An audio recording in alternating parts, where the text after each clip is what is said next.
वालेकुम। क्या हाल है बच्चों? सेकेंड ईयर केमिस्ट्री वालों, ठीक ठाक हो? अपना ख्याल रख रहे हो? बेटा अपना ख्याल रखें and don't take this thing light. शुरू में आपको पता है कि हमारी जनता ने इसको यानी कि नॉर्मल लिया है और people were not very much serious about that thing. तो ख्याल रखें, अल्लाह ताला बाकी आप लोगों को सेहत दें और जैसे जैसे इंशाल्लाह ताला सेहत है तो बाकी मामलात भी चलते रहेंगे। ऑब्वियसली आप अपने लिए भी कुछ कर सकेंगे, आप अपने घर वालों के लिए, अपने पेरेंट्स के लिए भी कर सकेंगे और ऑब्वियसली इंशाल्लाह ताला आप अपने मुल्क के लिए भी कर सकेंगे। और सारी चीज़ें जो बुनियाद है जिस चीज़ से ये सारा कुछ शुरू हो रहा है वो सेहत से शुरू हो रहा है। तो अपना ख्याल रखें, अपने वालिदैन का ख्याल रखें, अपने बहन भाइयों का ख्याल रखें। आप माशाल्लाह साइंस स्टूडेंट्स हैं, आप पढ़े लिखे बच्चे हैं माशाल्लाह। आप चीज़ों को लॉजिकली और इस लिहाज से एक्सेप्ट करें, इस लिहाज से समझें और अपने जो बड़े हैं, अपने से जो छोटे हैं, उनको भी कन्वे करने की कोशिश करें। बाकी अल्लाह ताला आपकी हिफाजत करें। बेटा हमने लास्ट लेक्चर में चैप्टर नंबर 3 शुरू कर लिया था और ये हमारी बात हो गई थी कि चैप्टर नंबर 3 जो है ये 2 ग्रुप्स को कवर करेगा और वो ग्रुप कौन से हैं? ग्रुप नंबर 3 है और ग्रुप नंबर 4 है, जिसमें हम ग्रुप नंबर 3 में हम देख रहे थे कौन कौन से एलिमेंट थे। बोरोन, एल्युमिनियम, गैलियम, इंडियम और थेलियम। उसके बाद 4th ग्रुप शुरू करेंगे कार्बन, सिलिकॉन, जर्मेनियम, टिन और लेड का। लेकिन आप लोग ये पीरियोडिक टेबल याद कर रहे हैं साथ, मैं एक बार दोहरा देता हूँ दोबारा। मैंने आपको कहा हुआ है कि पीरियोडिक टेबल कम से कम अब अगर मुकम्मल तौर पे नहीं भी कर पाते हैं ना तो स्पेशली जो एस ब्लॉक है, जो आपका पी ब्लॉक है और उसके बाद डी ब्लॉक में से कुछ ग्रुप्स ऐसे हैं जो कि ज़रा आपके लिए टेक्निकली ज़्यादा इम्पोर्टेंट हैं। तो आप ज़रूर इसको साथ साथ याद करते रहें, अभी वक्त है, याद किया जा सकता है, कोई जल्दी नहीं है आपके पास, घर पे रहते हैं, सारा टाइम वक्त होता है। तो अपना टाइम डिस्ट्रीब्यूट कर लें कि आपने इतने घंटे या इतना जो मिनट है वो केमिस्ट्री पढ़ना है, या इतना टाइम आपने फ़िज़िक्स पढ़नी है, इतने टाइम बायो पढ़नी है। बाकी अपने मामलात रिलैक्सेशन के वो भी ऑब्वियसली रखें, लेकिन तालीम को और एजुकेशन को अपने साथ लेके चलेंगे तो ये आपके लिए ज़्यादा बेहतर है। तो बेटा पहला ग्रुप क्या था? वैसे मैं तो ये चाहता कि अगर आप इस तरह मेरे सामने बैठे होते तो मैं आपसे सुनता, तो आप एक लम्हे के लिए ये ज़रा अपने जहन में रिवाइज करें ज़रा। पहले ग्रुप के एलिमेंट कौन कौन से थे? Hydrogen, lithium, sodium, potassium, rubidium, caesium और फ्रांसियम। उसके बाद दूसरे ग्रुप का जनरल नाम क्या है? Alkaline earth metal. और अल्कलाइन अर्थ मेटल में कौन कौन से एलिमेंट हैं? Beryllium, magnesium, calcium, strontium, barium और रेडियम। उसके बाद बेटा थर्ड आ गया था। थर्ड ग्रुप को हम बोरोन फैमिली भी कहते हैं, ग्रुप 3A भी कहते हैं, बोरोन फैमिली भी है। तो बोरोन फैमिली में कौन कौन है? यही जो आपके सामने लिखे हुए हैं अभी, बोरोन, एल्युमिनियम, गैलियम, इंडियम और थेलियम। मैं इंशाल्लाह नेक्स्ट लेक्चर में आपको चौथे ग्रुप के एलिमेंट्स बताऊंगा, carbon, silicon, germanium, tin, lead. फिर उनको भी रट्टा मार लेना अच्छे तरीके से और पहले इनको रख लें। तो अब हम इसमें ग्रुप नंबर 3 में जो एलिमेंट्स हम डिस्कस कर रहे थे वो ये हैं बोरोन, एल्युमिनियम, गैलियम, इंडियम और थेलियम। तो हमारी ये बात हुई थी कि बोरोन जो है इसके अंदर ये वाहिद एलिमेंट है जो कि नॉन मेटल है। बाकी ये जो सारे के सारे हैं ये क्या थे? ये सारे के सारे क्या हैं? मेटल हैं।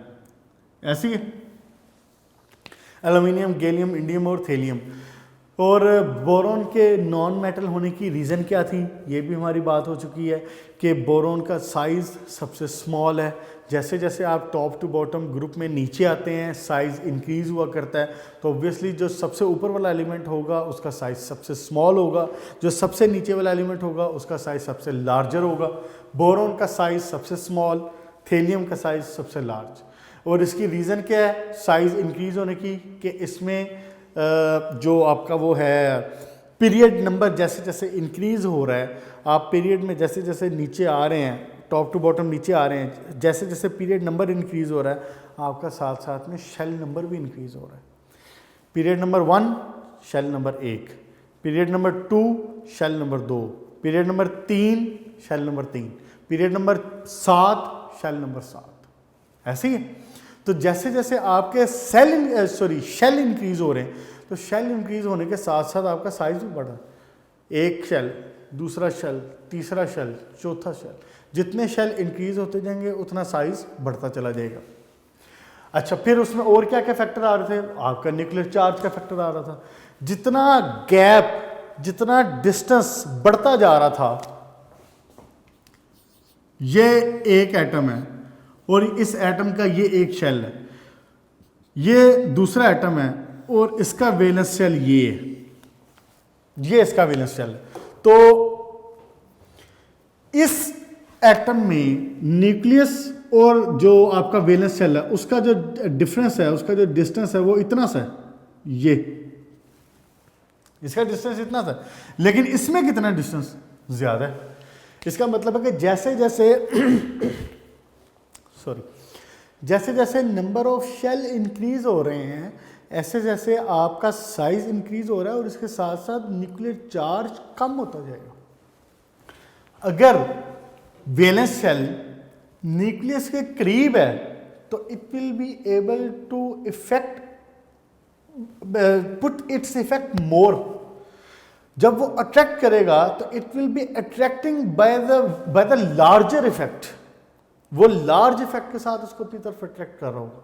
लेकिन जैसे जैसे इसका साइज बढ़ता जाएगा, शेल दूर होता चला जाएगा, तो अब क्या हो रहा है, न्यूक्लियर चार्ज का इफेक्ट कम होता चला जाएगा। इसलिए हम कहते हैं कि जो सबसे ऊपर वाला एलिमेंट है it has the most effect, most nuclear charge, और जो नीचे वाला है it has the least nuclear charge. क्यों? क्योंकि साइज बढ़ता जा रहा है, डिस्टेंस बढ़ता जा रहा है। जब इन दोनों चीजों का इफेक्ट हो रहा है तो फिर एक और चीज भी तो थी जो डिस्कस हुई थी, क्या? Ionisation energy. जितना distance between the nucleus and outer most shell जितना ज्यादा होता जाएगा, आयनाइजेशन एनर्जी कम होती जाएगी। आयनाइजेशन एनर्जी क्या है? The energy required to remove an electron from the outermost shell of an atom और वो electron which is loosely bounded, और फिर किस स्टेट में, किस कंडीशन में? Isolated gaseous atom. जब एक आइसोलेटेड गैशियस एटम के आउटर मोस्ट शेल से एक इलेक्ट्रॉन निकलवाया जाए तो इसके लिए जितनी एनर्जी दरकार होगी वो क्या है? Ionisation energy, ionisation potential. तो जितना ये डिस्टेंस बढ़ता जाएगा, ये गैप, यहाँ पे डिस्टेंस ज्यादा है, यहाँ पे डिस्टेंस कम है, तो आयनाइजेशन एनर्जी कम किसकी होगी? इसकी कम होगी। इसमें से इलेक्ट्रॉन निकलवाना आसान होगा, it will require less energy. इसमें से इलेक्ट्रॉन निकलवाना मुश्किल होगा, it will require more energy. Clear हो गया बेटा? देखो सारी बातें आपस में रिलेटेड हैं। जब मैं बात एक शुरू करता हूँ ना, मैं एक चीज़ से, एक प्रॉपर्टी से, एटॉमिक साइज की बात उठाता हूँ तो उसी एटॉमिक साइज से ही रिलेटेड हैं बाकी सारी बातें भी। उसी से जैसे जैसे एटॉमिक साइज बढ़ रहा है न्यूक्लियर चार्ज कम होता जा रहा है। जी न्यूक्लियर चार्ज कम हो रहा है तो फिर क्या हो रहा है? आयनाइजेशन एनर्जी कम होती जा रही है, इलेक्ट्रॉन निकलवाना आसान होता जा रहा है। ऐसे ही, और जब मैं ये बात कर रहा हूँ कि जी साइज बढ़ रहा है तो फिर शील्डिंग इफेक्ट का क्या काम हुआ करता था? जैसे जैसे आप पीरियड में ऊपर से नीचे आ रहे हैं, पीरियड नंबर 1 2 3 4 5 6 7, जैसे जैसे आप आ रहे हैं तो दरमियान में इसके यहाँ पे शेल भी तो इंक्रीज हो रहे हैं, ये नंबर ऑफ शेल भी इंक्रीज हो रहे हैं। तो जितने नंबर ऑफ शेल इंक्रीज होते चले जाएंगे, जितने ज्यादा electrons they will be falling between the valence shell and the nucleus। जितने ज़्यादा इलेक्ट्रॉन्स का नंबर ज़्यादा होता जाएगा, इलेक्ट्रॉन की क्वांटिटी ज़्यादा होती जाएगी, शेल की क्वांटिटी ज़्यादा होती जाएगी, शील्डिंग इफेक्ट ज़्यादा होता जाएगा। ठीक हो गया बच्चे? शील्डिंग इफेक्ट को स्क्रीनिंग इफेक्ट भी कहते हैं। तो जैसे जैसे साइज बढ़ रहा है, इसका मतलब है कि जो आपका पीरियड हैं, जो आपके शेल हैं वो बढ़ रहे हैं। तो जैसे जैसे शेल बढ़ रहे हैं इट मीन्स कि शील्डिंग इफेक्ट भी ज़्यादा होता है। सारी बातें आपस में रिलेटेड हैं, सारी बातें आपस में कंसर्न है। तो यही बात हमने वहाँ पे की थी कि बोरोन का जो वो है इसका जो कैरेक्टरिस्टिक है ये नॉन मेटल है, बाकी सारे मेटल हैं। अब ये नॉन मेटल क्यों था? क्योंकि इसका साइज सबसे कम है। जब इसका साइज सबसे कम है इट मींस कि it has the highest nuclear charge among its group. इसके जो अपने एलिमेंट्स हैं उनमें इसका न्यूक्लियर चार्ज सबसे ज़्यादा है। तो जब न्यूक्लियर चार्ज ज़्यादा है तो आयनाइजेशन एनर्जी भी ज़्यादा हो जाएगी। ठीक हो गया बेटा? ये थी सारी रीजंस। फिर हमने पेक्युलर बिहेवियर शुरू किया था। मुझे उम्मीद है आपने ये याद कर लिए होंगे, क्या नाम है इसका, मिनरल्स। इसको बेटा याद कर लें, शॉर्ट क्वेश्चन एमसीक्यूज़ के हवाले से ये इंपॉर्टेंट है। अच्छा जी, उसके बाद पेक्युलर बिहेवियर ऑफ बोरोन पे हमारी बात हुई थी कि जी बोरोन है नॉन मेटल है, बाकी सारे इसके मेटल हैं। पॉइंट नंबर 2 में हमारी बात हुई थी कि वाहिद एलिमेंट है जिसके आउटर मोस्ट शेल में इलेक्ट्रॉन 4 से कम है लेकिन ये नॉन मेटल है। तो मैंने बड़ी तफसील से आपको बता दिया था कि जी जो अल्कली मेटल हैं, अल्कलाइन अर्थ मेटल हैं, और जो आपकी थर्ड ग्रुप है बोरोन फैमिली, इन तीनों में ये वाहिद एलिमेंट है जो कि नॉन मेटल है, बाकी सारे के सारे मेटल हैं। अच्छा जी, उसके बाद पॉइंट नंबर 3 भी हो गया था हमारा लास्ट टाइम, जहाँ पे हमारी बात हुई थी कि बोरोन अपने जो आउटर मोस्ट शेल के तीनों इलेक्ट्रॉन हैं एक्साइट करवा लेता है। मैंने आपको बताया था कि 2s वाले इलेक्ट्रॉन को एक्साइट करवा के p में ले आता है और तीनों इलेक्ट्रॉन को बॉन्डिंग के लिए यूज़ करता है। इसकी ऑक्सीडेशन स्टेट वेरी करती है बिटवीन +3 एंड -3, मोस्टली +3 पाई जाती है। अच्छा जी, अब जैसे मिसाल के तौर पे एक मैं आपके सामने अगर कंपाउंड लिखूं इसका बोरोन का जनरल एग्जांपल के लिए, और बड़ा कॉमन है, वो है बोरोन ऑक्साइड B2O3। तो इसमें ज़रा ऑक्सीडेशन स्टेट निकालें, इसकी क्या निकलती है? ऑक्सीजन की क्या होती है? -2। तो -2 ऑक्सीजन की है और इसकी क्या हैं, कितने ऑक्सीजन एटम कितने हैं? 3। तो ये कितनी होगी? -6 है। तो इसी तरह बोरोन की 2 हैं, तो बोरोन के इसको जब बैलेंस करने के लिए इस्तेमाल होगा तो कितने हो जाएगी? +6 -6 ही बैलेंस होगा। तो अब +6 इसके ऊपर आई है तो बोरोन है कितने? 2। तो इसका मतलब एक बोरोन की कितनी होगी? +3 होगी। ये इस एग्जांपल में हो गया B2O3 में, जिसमें +3 है इसकी ऑक्सीडेशन स्टेट। अच्छा जी, नेक्स्ट आए पॉइंट नंबर 4। कहता है कि जी one of the outstanding feature of the chemistry of boron is its ability to form molecular addition compound. Word use कर रहा है मॉलिक्यूलर एडिशन कंपाउंड।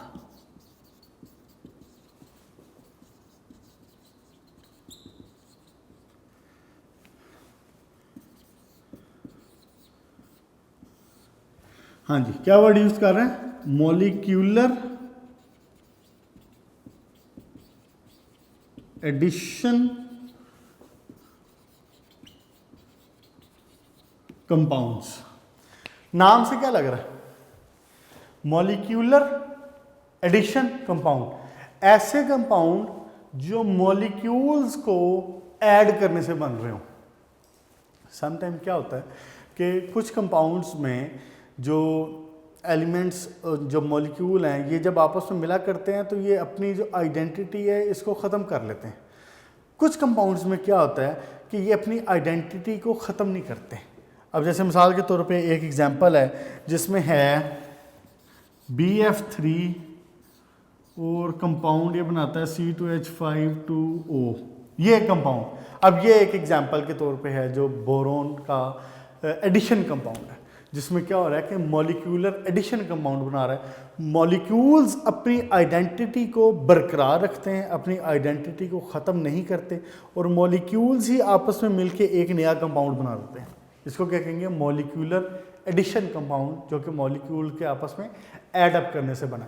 तो boron has the capability of making the molecular addition compounds. बाकी जो aluminium वगैरह वो ये नहीं बना सकते। अच्छा जी, उसके बाद बेटा लास्ट में है ज़रा boron does not form ionic compound with sulphate, nitrate और other anion because boron does not have a stable cation. बिल्कुल सही बात है।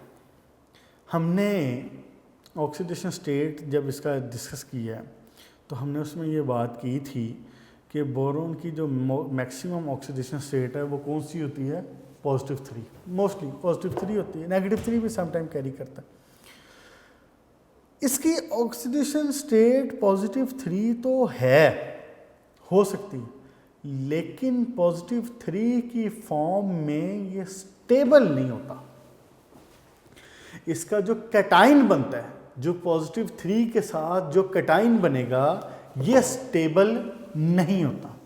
तो मैं ये बात कहूँगा कि बोरोन का जो कैटाइन है, boron cation +3 is not stable.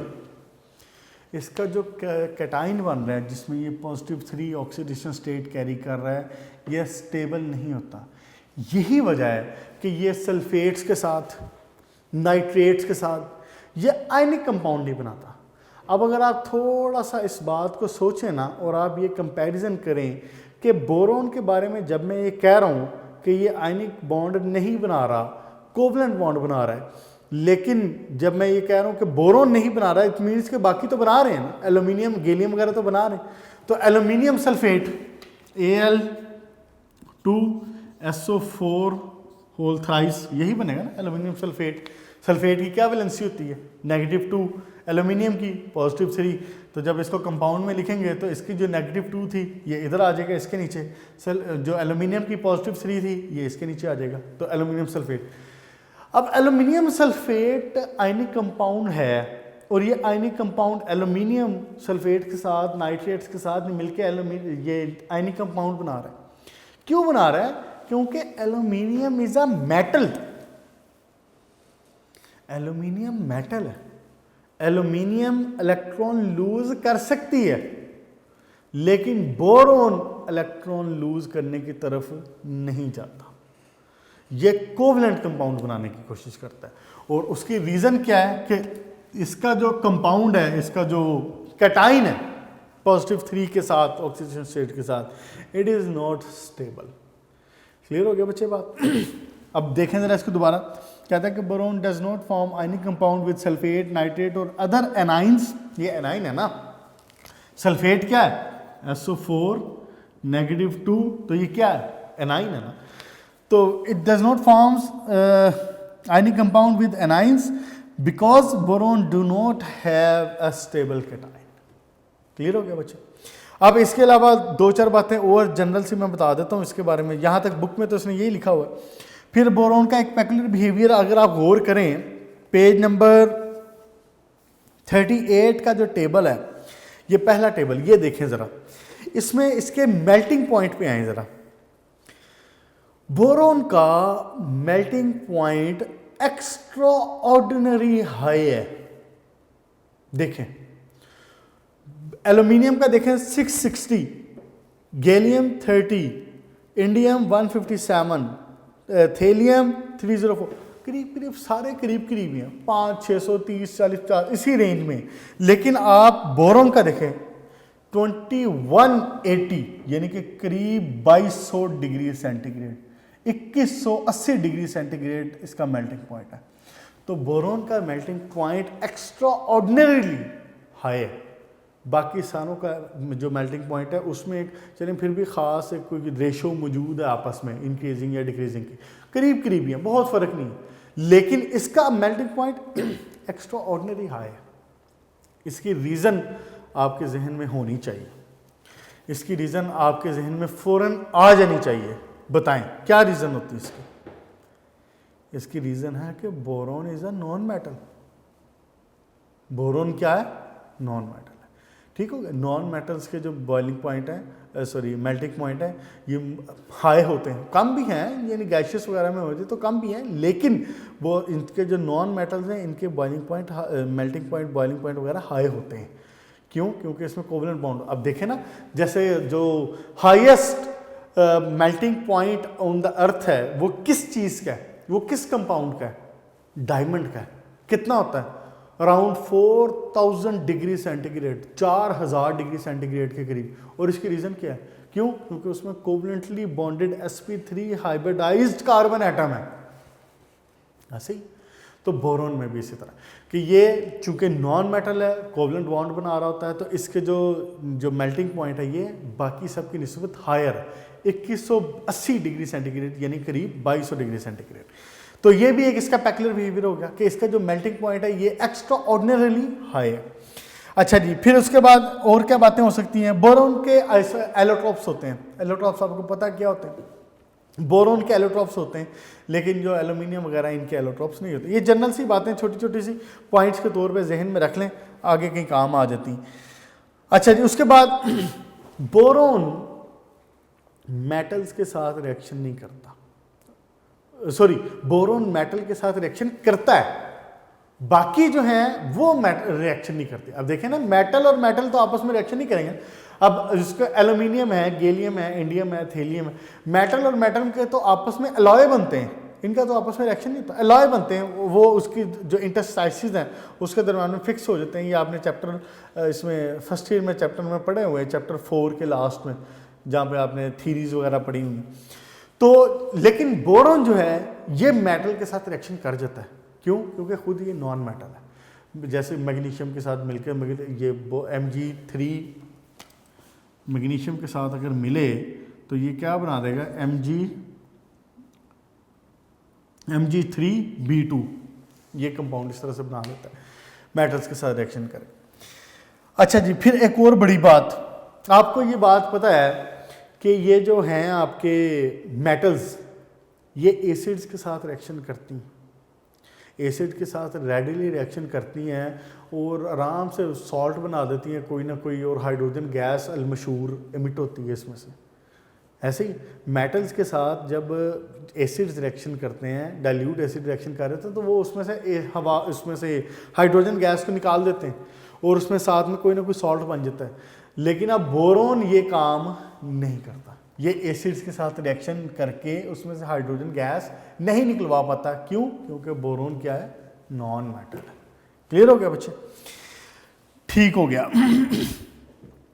अच्छा, फिर एक और बात आपको याद हो, ये पॉइंट आपने पहले पढ़ा भी है, पेज नंबर 14 पे आए जरा, टेक्स्ट बुक के पेज नंबर 14 के ऊपर, यहां पे आपने ये बात पढ़ी है कि जो टेबल बना हुआ है, इस टेबल में आपने पढ़ा है कि जो बोरोन के ऑक्साइड हैं ये बोरोन के जो ऑक्साइड हैं ये एसिडिक हैं, और इसी ग्रुप के बाकी एलिमेंट्स के ऑक्साइड्स एम्फोटेरिक हैं, और सबसे जो लास्ट है उसका ऑक्साइड क्या है? थेलियम का ऑक्साइड, वो बेसिक है। ये इस टेबल पे देख लें, पेज नंबर 14 के ऊपर जो टेबल बना हुआ है इसमें देख लें। जो थेलियम है उसका ऑक्साइड क्या है? बेसिक है। ये आपको बात बताई थी उस वक्त भी कि बेसिक ऑक्साइड होना या एसिडिक ऑक्साइड होना या एम्फोटेरिक ऑक्साइड होना, इसका क्या मतलब है? सोचिए ज़रा, जब मैं ये कहता हूँ कि इसका ऑक्साइड बेसिक है तो इसका क्या मतलब है? इसका मतलब ये है कि वो वाटर के साथ मिलके कोई ना कोई एसिड बना रहा है। जिसकी मैं बात करता हूँ कि इसका ऑक्साइड बेसिक है, वो वाटर के साथ मिलके कोई ना कोई बेस बना रहा है। जिसकी मैं बात करता हूँ कि इसका ऑक्साइड एसिडिक है, इसका मतलब है वो वाटर के साथ मिलके एसिड बना रहा है। अब बोरोन का केस में देखा जाए, अगर B2O3 को अगर वाटर के साथ रिएक्शन करवाया जाए तो हम अभी अगले टॉपिक में भी देखेंगे, ये डिफरेंट कंपाउंड्स बनाता है, H3BO3, HBO2, इस तरह के कंपाउंड बनाता है। अभी अगले टॉपिक में देखते हैं इसको। तो ये क्या बना रहा है इसने? ये क्या बनाया? एसिड बना। बोरोन के कंपाउंड्स, बोरोन के जो ऑक्साइड्स हैं ये एसिडिक हैं। एल्यूमिनियम, गैलियम और इंडियम, इनके कंपाउंड्स एम्फोटेरिक हैं, और जो थेलियम है इसके कंपाउंड बेसिक है। इसके ऑक्साइड क्या होते हैं? बेसिक होते हैं। चलें बेटा, इसको यहाँ तक रखें। यहाँ तक हो गया आपका पैक्युलर बिहेवियर। क्या क्या पॉइंट डिस्कस हुए हैं एक नज़र जल्दी से देख लेते हैं। बोरोन नॉन मेटल, बाकी सारे मेटल। उसके बाद बोरोन वाहिद एलिमेंट है पहले तीनों ग्रुप्स में जिसका जो इसकी इलेक्ट्रॉनिक कन्फिग्रेशन है आउटर मोस्ट शेल में वो 4 से कम है, और लेकिन ये एक नॉन मेटल है। ठीक हो गया? बाकी सारे एलिमेंट्स पहले तीनों ग्रुप के मेटल हैं, ये वाहिद है जो कि नॉन मेटल। फिर इसकी ऑक्सीजन स्टेट +3 -3 में वेरी करती है। फिर एडिशन, मॉलिक्यूलर एडिशन कंपाउंड बनाता है। फिर और क्या बात हुई थी कि इसके जो ऑक्साइड्स हैं ये एसिडिक हैं। फिर और क्या बात हुई है कि ये जो मेटल्स के साथ रिएक्शन करता है, फिर एसिड्स के साथ रिएक्शन नहीं करता है, उसमें से हाइड्रोजन इमिट नहीं करवाता क्योंकि नॉन मेटल है। ये सारी बातें इसके अंदर हुई डिस्कस। अब हम आते हैं नेक्स्ट, हमने शुरू करना है बेटा कंपाउंड्स ऑफ बोरोन। इसका जो सीक्वेंस है ना यही चला करेगा अब हर चैप्टर के अंदर। पहले आप शुरू में अक्रेंस वगैरह पढ़ लेंगे, मिनरल्स पढ़ लेंगे, उसके बाद आप पैक्युलर बिहेवियर पढ़ा करेंगे, उसके बाद आप उस एलिमेंट के जो फेमस हैं, जो इंडस्ट्रियली कमर्शियली इम्पोर्टेंट हैं, उनके कुछ कंपाउंड्स जो कि इम्पोर्टेंट हैं, आप उनकी प्रिपरेशन पढ़ा करेंगे, उनके केमिकल रिएक्शन पढ़ा करेंगे। ये बातें अलग से शॉर्ट क्वेश्चन में भी पूछ सकता है, ये भी कह सकता है कि जी इसकी प्रिपरेशन का बताएं, और केमिकल रिएक्शन के नतीजे में ख़ास तौर पे जो रिएक्शंस हैं वो मैंने आपको बताया हुआ कि वो रिएक्शन के तौर पे भी पूछ सकता है कि जी बताएं ये कैसे कंप्लीट होगा, कंप्लीट एंड बैलेंस, कंप्लीट करें और बैलेंस करें। तो अब हम आते हैं इसके कंपाउंड्स के ऊपर कि इसके कंपाउंड्स कौन कौन से हैं बोरोन के। अच्छा बेटा, इससे पहले एक तो इसका जो फेमस कंपाउंड है जो इसने सामने लिखा हुआ है, जिसका नाम लिखा हुआ बोरेक्स। क्या लिखा हुआ है? बोरेक्स। इससे पहले आपको मैंने एक छोटी सी चीज और करवा देनी है, ये भी हम कर रहे हैं क्या, कंपाउंड्स ऑफ बोरोन। सबसे पहले इसने यहां पे लिखा हुआ है बोरेक्स, सोडियम टेट्राबोरेट। इसको हम शुरू करते हैं। आप पहले नेक्स्ट पेज पे आए जरा, पेज नंबर 41 के ऊपर आए जरा, टेक्स्ट बुक के पेज नंबर 41 के ऊपर आए। टेक्स्ट बुक के पेज नंबर 41 के ऊपर हेडिंग है बोरिक एसिड। ये दूसरे कंपाउंड है इसके दो कंपाउंड, क्या, एक तो है इसका बोरेक्स और दूसरा है बोरिक एसिड। पहले करेंगे हम बोरेक्स ही, लेकिन बोरिक एसिड वाले जो शुरू के हैं ना, ये चार नाम जो एसिड्स के, ये मैंने आपको पहले करवाने, ये पहले आपको याद होंगे तो फिर आपको वो करने में आसानी हो जाएगी। इसको देखें ज़रा, कहता है कि जी there are 4 important boric acid, 4 important boric acid है जनाब। उसमें कहता है कि ऑर्थोबोरिक सबसे इंपॉर्टेंट है। क्यों? उसकी रीज़न ये है कि जो बाकी सारे एसिड हैं वो स्टेबल, उसके अंदर स्टेबल फॉर्म में नहीं होते, वाटर में जब उनको डाला जाए तो वो सारे ऑर्थोबोरिक एसिड में कन्वर्ट हो जाते हैं। अब असल जो मेन बात है ना उसके ऊपर आए सर। ये 4 पॉइंट्स लिखे हुए हैं यहाँ पे इसने। Point number 1 orthoboric acid, point number 2 पे लिखा हुआ उसने मेटाबोरिक एसिड, पॉइंट नंबर 3 पे लिखा हुआ है टेट्राबोरिक एसिड, पॉइंट नंबर 4 पे लिखा हुआ पायरोबोरिक एसिड। आपने अभी बैठ के 5 मिनट के अंदर अंदर ये चारों के नाम और ये चारों के फार्मूले इनको याद करना। याद करने का छोटा सा एक तरीका मैं बता देता हूँ। इसने जो तरतीब रखी है ना, इसने रखा हुआ orthoboric acid, metaboric acid, pyroboric acid, tetraboric acid. तरतीब जो मैं बता रहा हूँ अगर आप इस तरह से रख लेंगे जहन में तो आपके लिए आसानी हो जाएगी। आपने इसके लिए वर्ड याद रखना है एम टॉप। क्या लिखा है? M top. आपने तरतीब ये रखनी है। जब तरतीब ये रखेंगे तो फिर फार्मूलाज मिक्स नहीं होंगे इंशाल्लाह। सबसे पहले आपने कहना है मेटाबोरिक एसिड, मेटाबोरिक एसिड। उसके बाद आपने कहना है टेट्राबोरिक एसिड। उसके बाद आपने कहना है ऑर्थोबोरिक एसिड। और लास्ट में आपने कहना है पायरोबोरिक एसिड। ये इसके नाम पे क्या हो गया? Metaboric acid, tetraboric acid, orthoboric acid, pyroboric acid. तरतीब ये रखा। अब ये तरतीब किस लिहाज से बनाई गई हुई है? ये तरतीब बनाई है हाइड्रोजन इंक्रीजिंग के लिहाज से। देखिए ज़रा, जो मेटाबोरिक एसिड है वो है HbO2। HbO2।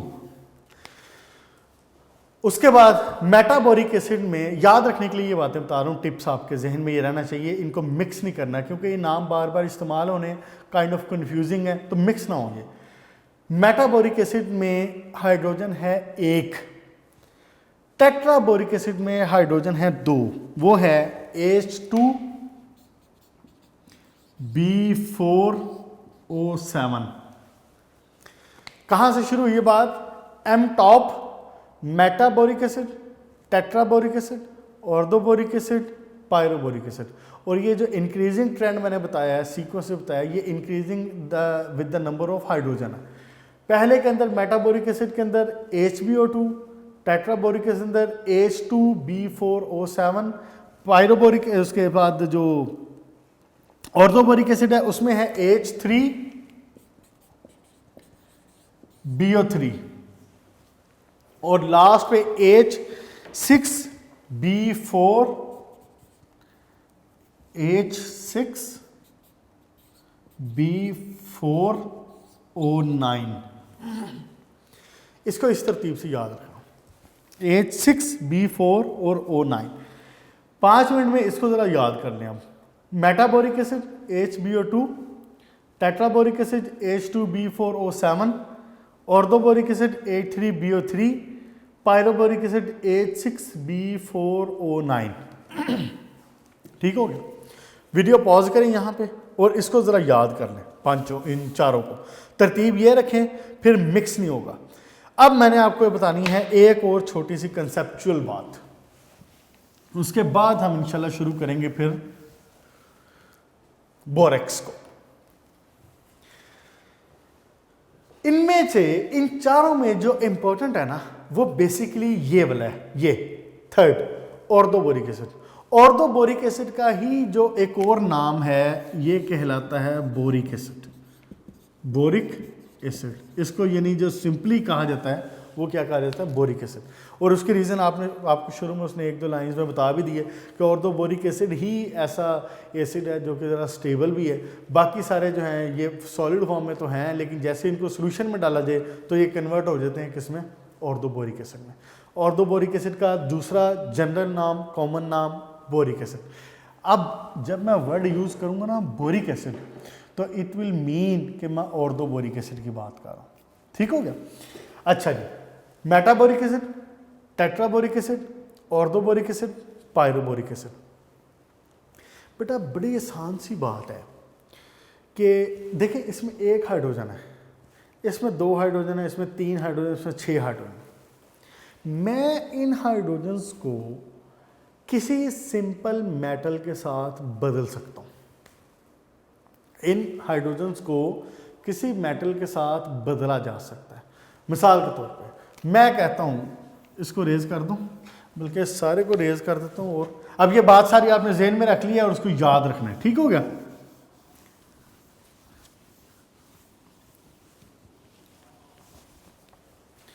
जब मेटाबोरिक एसिड को, मतलब HbO2 मेटाबोरिक एसिड, अगर मैं इसमें से हाइड्रोजन को रिप्लेस करवा दूं बाय सम मींस, सोडियम मेटल के साथ रिएक्शन करवा दूं, अगर मैं इसको रिप्लेस करवा दूं और यहां पे लगा दूं सोडियम, यानी कि इसको लगवा दूं सोडियम इसके साथ, तो अब ये बन जाएगा सोडियम सॉल्ट ऑफ मेटाबोरिक एसिड। क्या कहा है मैंने?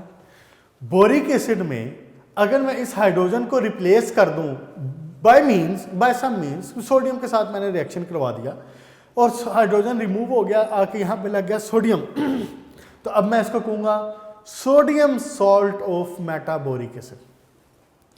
और अगर मैं मिसाल के तौर पे H3BO3 या मैं कहता हूं ये जो दूसरे वाला है आपका H2B4O7, इसकी एग्जांपल लें तो H2B4O7। अब ध्यान से ज़रा बात इधर सुने। H2B4O7 इसका नाम क्या है? टेट्राबोरिक एसिड, मैं कहता हूं कि मैंने इसमें से हाइड्रोजन को रिमूव करवाया और इसको बना दिया Na2B4O7। क्या बन गया? क्या मैं इसको सोडियम सॉल्ट ऑफ टेट्राबोरिक एसिड कह सकता हूं? यही बोरेक्स है। ये जो Na2B4O7 बना है, ये क्या है? ये बोरेक्स है। अब हम दोबारा आएंगे पिछले पेज के ऊपर, पेज नंबर 39 के ऊपर, और यहाँ से हम स्टार्ट करेंगे सोडियम टेट्राबोरेट या बोरेक्स या सोडियम सॉल्ट ऑफ टेट्राबोरिक एसिड। ठीक हो गया बेटा? यहाँ तक अपना कॉन्सेप्ट हर हवाले से क्लियर कर लें। ये आगे वाले जो 4 बात हुई है जिनकी एसिड्स की, बोरिक एसिड की टाइप्स की, ये वाली जहन में रखें। इंशाल्लाह ताला बेसिक्स आपकी इस बारे में मुकम्मल हो चुकी हैं। अब हम ज़रा तेज़ी से इसको देखेंगे कि ये सोडियम बोरेट क्या है या सोडियम टेट्राबोरेट ही है क्या। ठीक है बेटा, यहाँ तक के लिए इतने रखें। इंशाल्लाह ताला फिर मुलाकात होगी। Good luck.